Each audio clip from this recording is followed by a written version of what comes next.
Jumpa lagi di channel kita semua, jangan lupa like, komen, share, dan subscribe. Selamat membaca dan mendengarkan. Putra Langit Tak Tertandingi. Bab 56-60. Bab 56. Luqian saat itu hanya menanamkan dalam hatinya, jika ia akan menyerahkan diri, hati, juga segenap jiwa dan raganya hanya untuk Tian Fan seorang. Dia dengan sabar menunggu Tian Fan datang menemuinya, tanpa pernah berani mengganggu Tian Fan, namun hari ini sahabat baiknya Lin Xiaoyu, akan menjadi malaikat penolong baginya, untuk segera mempertemukannya dengan sang pangeran pujaan hatinya. Di kamar berwarna biru muda. Villa nomor 1 di Ganbu Mountain Villa. 2 jam sudah berlalu sejak Luo Sisu menarik Tian Fan dengan kesal. Kini, Tian Fan sedang berada di atas tubuh indah Luo Sisu. Mata indah Sisu tak henti terbuka dan terpejam secara bergantian, seiring dengan perlakuan lembut serta kenikmatan yang diberikan Tian Fan padanya. Beberapa saat kemudian tubuh mereka berdua bergetar secara bersamaan, permainan itu ditutup dengan erangan lembut Sisu dan sebuah kecupan manis di bibir merahnya. Setelah itu, Tian Fan melepaskan penyatuan mereka dan membiarkan Sisu berbaring tenang dalam pelukannya. Sekarang, bisakah kau beritahu aku bagaimana kamu bisa ada di sini? Tanya Tian Fan sambil memeluk tubuh ramping itu dari belakang. Kakak, sebenarnya. Kalimat Sisu terhenti cukup lama, saat itu ia merasa ragu dan bimbang antara mengatakan yang sebenarnya atau tidak, namun dengan tekad yang kuat ia memilih mengatakan kejujuran. Dia percaya jika pria ini memang merupakan takdirnya, maka yang dapat mengikat mereka hanyalah kejujuran. Kakak, sebenarnya niat pertamaku kemari adalah untuk menyelidiki latar belakangmu, aku juga sudah menyamar untuk bisa masuk ke kehidupanmu. Lalu aku akan mencari kekuranganmu, untuk kulaporkan pada kakek, setelah itu aku akan bisa membatalkan pertunangan kita. Jawab Sisu jujur. Tapi kak, setelah semua yang berlalu, terutama pertemuanku dengan kakak Qijian dan adik dan Ran, telah membuka mataku yang selama ini tertutup. Sekarang aku ingin jadi istri kakak, aku ingin menjadi bagian dari hidup kakak, aku juga ingin menua bersama kakak, aku mohon kakak terima aku, ya. Lanjut Sisu. Tian Fan hanya mempererat pelukannya pada Sisu, sambil mencium tengkuknya lembut. Sisu menggelinjang karena rasa geli. Kak, jangan. Desah Sisu pelan. Jika hal kecil seperti itu saja aku begitu perhitungan, maka apakah mungkin kalian berempat akan tetap bersedia tinggal dan hidup bersamaku? Sekarang kau pulanglah dulu dan kunjungi kakek, lalu kau katakan kalau kita sudah bersama, aku yakin setelah itu keadaan kakek pasti akan jauh lebih membaik lagi. Perintah Tian Fan dengan penuh kasih sayang. Saat itu ponsel Tian Fan berdering. Terlihat sebuah panggilan dari nomor tak dikenal. Setelah ragu sejenak, Tian Fan akhirnya tetap mengangkatnya. Halo. Halo, apakah ini kakak tunangan? Maksudku apakah ini kakak Tian Fan? Mendengar kata tunangan, Tian Fan mengernyit dan bertanya, apakah kau Bai Luqian? Bukan kak, aku adalah Xiao Yu, aku teman sekelas Luqian, tolong aku kak. Luqian baru saja diculik di depan gerbang sekolah, aku takut Luqian dalam bahaya. Kata Xiao Yu panik. Baiklah, aku segera ke sana, kamu tunggu di sana sebentar. Balas Tian Fan cepat, sambil mulai bangkit dan mengenakan pakaian. Sisu yang melihat Tian Fan begitu terburu-buru segera bertanya, ada apa kak? Kenapa kakak tampak cemas? Adik kelimamu dalam bahaya, seseorang baru saja menculiknya di depan gerbang sekolah. Jawab Tian Fan, masih dengan memasang raut kecemasan. Bai Luqian? Tanya Sisu.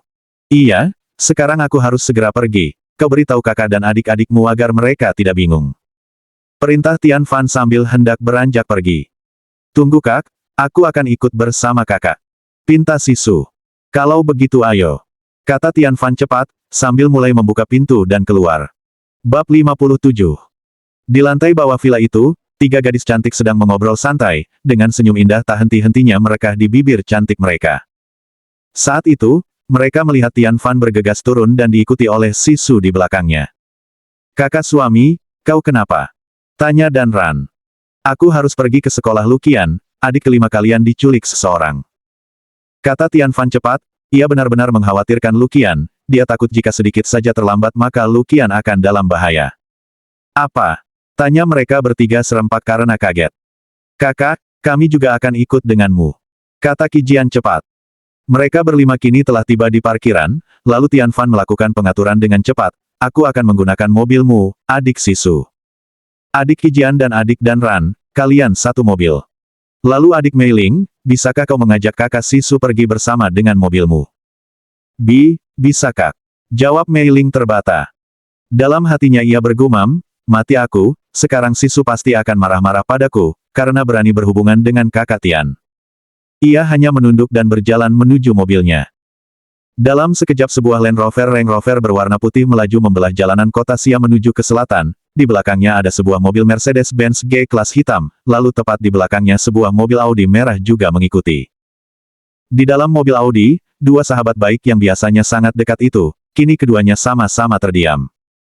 Kakak kedua, apakah kau masih marah padaku? Tanya Mei Ling ragu.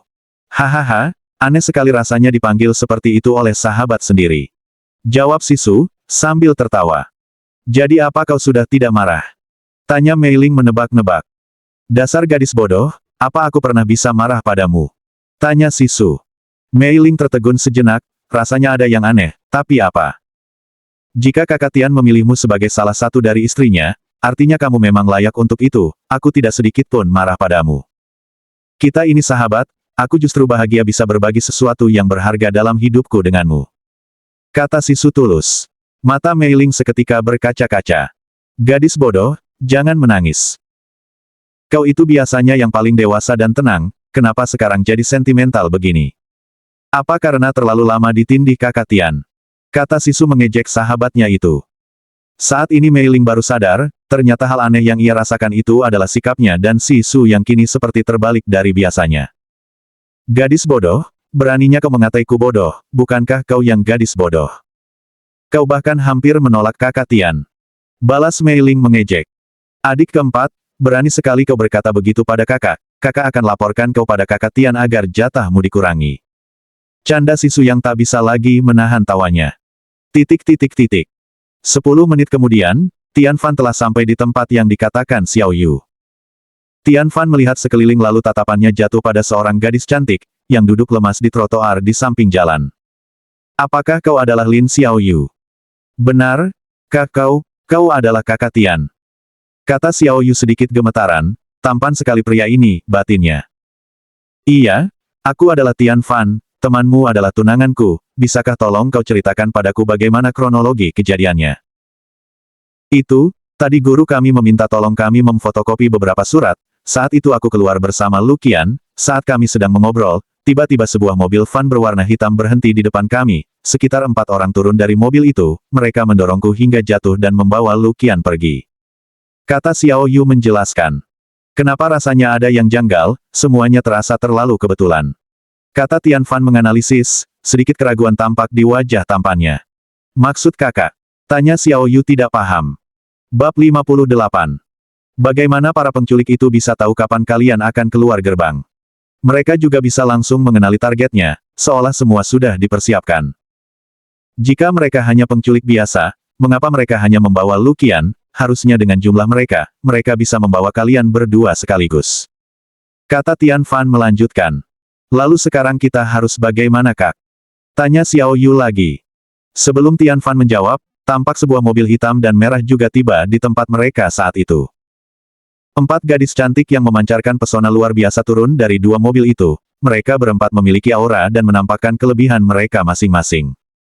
Kakak, bagaimana keadaannya? Adik Lu Qian baik-baik saja, kan?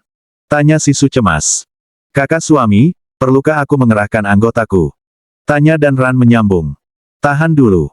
Istriku, aku butuh kau untuk mengikuti dan menyelidiki seseorang. Jawab Tian Fan. Kondisi Lu Qian belum pasti, kita tidak bisa bergerak dengan gegabah, Lu Qian bisa saja berada dalam bahaya. Tambah Tian Fan. Kakak Tian benar. Adik kedua, kau bantu kakak cek CCTV di sekitar sini. Ajak Qijian. Bagaimana dengan Kukak? Tanya Mei Ling. Kau dan kakak ketigamu, ikuti gadis ini, dia adalah Lin Xiao Yu, dia teman Lu Qian yang tadi menelponku. Perintah Tian Fan. Baik kakak. Jawab Mei Ling lembut. Xiao Yu masih terbengong, dia tenggelam dalam pikirannya sendiri, siapa 4 wanita cantik ini, kenapa mereka saling memanggil kakak beradik? Lalu si kakak ketiga itu. Mengapa memanggil tunangan Lu Qian dengan sebutan kakak suami? Dan kakak tampan ini juga memanggilnya istri. Tapi bukankah dia tadi mengakui Lu Qian sebagai tunangannya? Batin Xiao Yu dipenuhi banyak sekali pertanyaan. Tiba-tiba, ia dikejutkan oleh panggilan Tian Fan. Nona Lin, bisakah kau antarkan dua istriku untuk melihat guru yang meminta tolong pada kalian tadi? Ada kemungkinan dia terlibat dalam masalah ini. Sebelum menemuinya kau selesaikan dulu tugas yang guru itu minta tadi. Pinta Tian Fan. Dua istri. Jangan-jangan, mereka semua adalah. Lalu Luqian. Batin Xiao Yu lagi. Nona Lin. Iya kak aku bisa. Jawab Xiao Yu. Kalian berdua jangan bertindak, cukup awasi gerak-gerik pria itu dari jauh, dan laporkan semua hal aneh yang kalian lihat kepadaku. Apa kalian mengerti? Lanjut Tian Fan memberi perintah. Mengerti kak. Mengerti kakak suami. Jawab dua gadis itu serempak. Kalian semua, pergi dan jalankan tugas masing-masing, kumpulkan informasi sebanyak mungkin, beritahu aku segera apapun yang kalian temukan. Aku akan menghubungi temanku, mungkin dia juga bisa membantu mencari adik kelima kalian. Pungkas Tian Fan. Baik kakak. Baik kakak Tian. Baik kakak suami. Jawab mereka berlima serempak, entah kenapa Xiao Yu juga tiba-tiba bisa kompak dengan empat wanita cantik itu. Saat ini Xiao Yu belum tahu siapa keempat wanita itu dan apa latar belakang mereka, jika nanti ia mengetahuinya, mungkin dia akan terkejut setengah mati. Meskipun kecantikan mereka hampir setara, namun Xiao Yu bisa merasakan tekanan tak terlihat saat berada di dekat mereka berempat. Biasanya bagi wanita, sangat pantang mengakui dirinya lebih rendah dari wanita lain, tetapi bagi Xiao Yu, kali ini dia benar-benar harus mengakui keunggulan pesona empat wanita cantik itu dibanding dirinya. Saat ini, mereka berenam mulai menjalankan tugas mereka masing-masing. Qijian dan Sisu masuk ke beberapa tempat di sekitar situ, untuk mengecek CCTV. Setelah beberapa waktu mereka bisa menemukan tampilan kejadian itu dari berbagai sudut, mereka kemudian meminta salinan video-video itu dan menyimpannya di ponsel mereka. Sementara Dan Ran dan Mei Ling yang mengikuti Xiao Yu, memperhatikan seorang pria tampan berambut pirang yang tampak cukup menarik, tapi jika dibandingkan dengan Tian Fan, perbedaan aura keduanya masih cukup mencolok. Nona Lin, kau coba mendekat ke arah pria itu, tapi jangan katakan jika adik Luqian diculik, cukup berbicara seperlunya saja. Pinta Dan Ran. Bab 59. Kami akan mengawasi kalian, dan melihat gerak-gerik pria itu, kami juga akan merekam video untuk diserahkan pada kakak Tian. Sementara itu, Tian Fan tengah berdiri di sebuah dahan pohon besar yang berada di taman kecil di dekat sekolah itu. Tian Fan mencoba merasakan sisa-sisa energi dari Luqian maupun orang-orang yang telah menculiknya, namun hasilnya agak mengecewakan. Nampaknya aku memang butuh bantuannya sekarang. Gumam Tian Fan. Ia lalu mengeluarkan ponselnya, dan menelepon seseorang. Saat panggilan telepon tersambung, terdengar suara gugup dan antusias dari seorang pria di seberang telepon. Halo Tuan. Angin apa yang membuat Tuan tiba-tiba mengingat saya? Tanya pria itu sopan sambil sedikit terbata. Wu Linjia, bagaimana kabarmu? Aku sedang ada di selatan kota Xia, jika kau tidak sibuk bisakah kita bertemu? Kata Tian Fan datar. Tuan Tian ada di sini, kenapa Anda tidak memberitahu saya kalau Anda akan datang, jika begitu saya bisa menjemput Anda ke pulau dan mengawal Anda secara pribadi Tuan. Gerutu Linjia dengan sedikit penyesalan dalam kata-katanya. Sudahlah, kau terlalu berlebihan. Aku sudah ada di kota Xia sejak beberapa hari yang lalu, secara kebetulan aku sedang ada urusan di selatan, dan aku rasa aku butuh bantuanmu. Lanjut Tian Fan. Tentu saja Tuan, katakan lokasi Anda, saya segera berangkat ke sana. Jawab Linjia bersemangat. Aku ada di taman kecil di dekat Xia International High School. Tuan, itu kan sekolah Nona Luqian, apakah Anda di sini untuk menemuinya, dan Anda merasa malu jika sendirian? Kata Linjia bercanda. Sudah, kau datang saja cepat, nanti aku jelaskan semuanya di sini. Di tempat lain. Di sebuah gudang tua di pinggiran selatan kota. Seorang pria yang tubuhnya penuh tato sedang duduk di kursi dan mengetik pesan di ponselnya. Bos Tang, kami sudah berhasil, kau bisa mulai berakting. Di sisi lain, Tang Sanji yang menerima pesan itu tersenyum penuh kemenangan, ia memutuskan untuk segera mencari Luqian dan mulai berpura-pura menjadi pahlawan.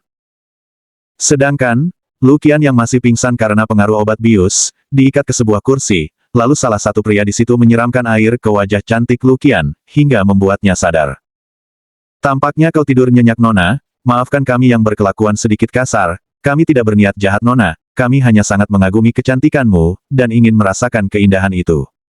Kata pria bertato yang merupakan bos dari para penculik itu. Jika Tian Fan atau Dan Ran ada di sini, mereka pasti bisa mengenali pria yang ada di depan Luqian ini. Iya benar, dia adalah Bao Jie, adik dari Master Bao Zhang.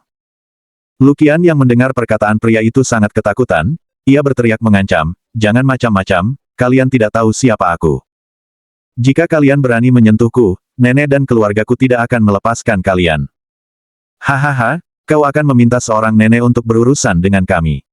Kata Bao Jie meremehkan, yang diikuti gelak tawa dari semua orang di sana. Kau dengar gadis kecil, jangankan hanya nenekmu, bahkan jika wali kota atau gubernur provinsi yang kau sebutkan kami tetap tidak akan takut. Jika kau mengancam kami sekali lagi, maka kami semua akan memperkosamu secara bergiliran. Kata Bao Jie balik mengancam, ia sama sekali belum tahu jika gadis itu adalah putri dari keluarga Bai, keluarga yang bahkan kakaknya sendiri tidak berani provokasi. Di ruang guru dan staf, Xia International High School. Guru Tang, ini surat yang kau minta kami fotokopi. Kata Xiao Yu tanpa ekspresi. Xiao Yu, kenapa kau di sini? Tanya Sanji tergagap. Kenapa aku tidak bisa di sini Guru Tang? Aku datang untuk menyerahkan tugas yang kamu perintahkan. Jawab Xiao Yu datar. Bab 60. Tidak, aku hanya kaget. Bukankah bel masuk sudah berbunyi? Masuklah ke kelas, terima kasih sudah membantuku. Perintah Sanji gugup. Ia berusaha tetap terlihat tenang, meskipun saat itu ia sebenarnya sangat bingung dan merasa sedikit ketakutan. Jika Xiao Yu di sini, maka siapa yang mereka culik? Batin Sanji. Baik Guru Tang, aku masuk kelas dulu.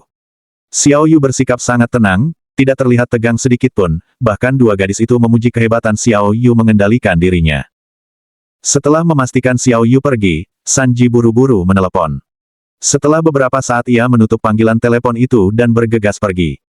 Tiga gadis itu segera mengikutinya, tak lupa sebelum itu Xiao Yu sudah meminta izin pada wali kelasnya, karena dia dan Luqian tidak bisa lanjut mengikuti pelajaran hari itu. Di taman dekat sekolah. Tian Fan sedang menjelaskan yang terjadi pada Wu Linjia, yang membuat Linjia sangat marah. Ia berkata dengan kesal, siapa yang begitu besar nyalinya untuk mencari masalah dengan keluarga Bai, juga menantang aku, sekaligus menantang Anda juga Tuan. Semuanya masih kuselidiki, kita tunggu dulu informasi dari para istriku. Jawab Tian Fan santai. Dalam hatinya, Tian Fan sudah berjanji pada dirinya siapapun yang hari ini berani menculik Luqian dan dengan alasan apapun, dia akan mematahkan kedua kaki dan tangan mereka, dan memastikan mereka akan cacat seumur hidupnya. Tepat saat itu, Qijian dan Sisu kembali, mereka lalu menyerahkan video rekaman CCTV yang sudah mereka dapatkan. Tian Fan dan Lin Jia memperhatikan video itu dari berbagai sudut, sampai akhirnya Lin Jia menemukan sesuatu. Ini, orang di dalam mobil ini adalah Bao Zhang. Kata Lin Jia, setelah melihat seseorang dalam rekaman itu yang berada di mobil, tapi dia tidak ikut turun. Siapa orang itu? Apa kau mengenalnya? Tanya Tian Fan.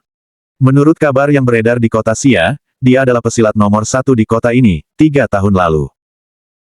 Setelah aku berlatih dengan Tuan, aku sempat melakukan pertarungan dengan beberapa orang, hal itu membuat namaku cukup terkenal, dan hal itu sampai di telinganya, lalu dia dan 4 muridnya datang untuk menjajal kemampuanku, saat itu aku mengalahkan mereka berlima dengan mudah berkat jurus-jurus yang Tuan ajarkan, sejak itu aku menjadi pesilat nomor 1, dan dia turun ke nomor 2. Jelas Lin Jia. Mendengar itu, Tian Fan baru ingat jika 5 preman yang dulu menghadang Dan Ran, juga mengaku adik dan murid dari pesilat nomor 2 kota Xia ini. Oh begitu, jika benar mereka yang menculik tunanganku, awas saja. Kata Tian Fan sambil mengepalkan erat genggaman tangannya. Saat itu ponselnya berdering. Kakak suami, aku sedang mengikuti pria bernama Tang Sanji itu, kami sudah mendapatkan bukti kalau dia terlibat dalam penculikan adik kelima. Sekarang kami berada di lampu merah, menuju ke ujung selatan kota Xia. Kata Dan Ran di seberang telepon. Baik, ikuti dia terus istriku, aku dan kakak-kakakmu akan segera menyusul. Kata Tian Fan cepat. Ayo berangkat, Dan Ran dan Mei Ling menemukan petunjuk, kita harus segera menyusul mereka. Ajak Tian Fan. Dengan cepat 3 mobil mewah melesat ke pinggiran selatan kota Xia, sebuah Land Rover putih memimpin, diikuti Rolls-Royce Phantom hitam, dan Mercedes-Benz G-Class hitam mengekor di belakangnya. Karena Dan Ran tadi pergi bersama mobil Audi Mei-Ling, sekarang mobilnya dipakai oleh Sisu dan Kijian. Sekitar 10 menit kemudian, sebuah Lincoln Navigator Silver, berhenti di depan sebuah gudang tua terbengkalai. Di depan gudang itu masih terlihat samar-samar nama perusahaan TFMF. Sanji keluar dari mobil itu, melihat sekeliling memastikan tidak ada yang mengikutinya, lalu segera masuk ke dalam gudang tua itu. Pada jarak sekitar 200 meter dari sana sebuah Audi merah berhenti di pinggir jalan dan memperhatikan gerak-gerik Sanji yang mencurigakan. Setelah mereka melihat Sanji memasuki gudang itu, mereka dengan cepat turun dan mengikutinya secara diam-diam. Bersambung.